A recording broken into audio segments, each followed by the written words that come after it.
Hey, how is it going, guys? My name is Rado and you are watching Dirt and Iron. Today we are going to install these Flex handlebars and handguards on my KTM 250 SX. So stick around. If you are new to this channel, consider subscribing, hit the button below and jump on the board. I have at least one video a week and I'll do my best to keep you guys motivated. And if you are already subscribed, don't forget to hit the notification button so you can get notified every time I upload something new. That's the little bell right next to the subscribe button. Alright, so today we are going to install these bars. We're gonna just install it with the red elastomers. These are different colors, they have different strength, but this is your basic standard setting with the three threads sticking out here and the red color. So we're gonna install that today, plus the handguards. I'm really excited because these handguards, they're really good quality, and the way you install it, you actually cut the thread inside in the handlebars and then you put this insert in. So it's gonna be really strong, really sturdy after we are done.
So looks like we are ready.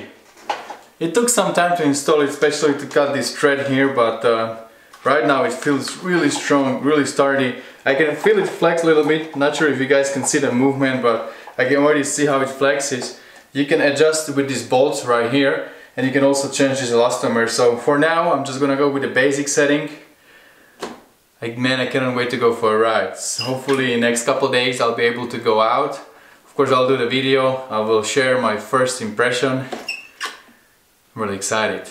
Alright guys, so that's about it for today. And yeah, I'm still gonna do the glue my handles because it's moving a little bit, and I didn't have a Loctite. It's good to put a Loctite on these bolts. I'll do it later. I just wanted to finish it today and see the final product. And don't forget guys, whatever you do, stay motivated. See you later.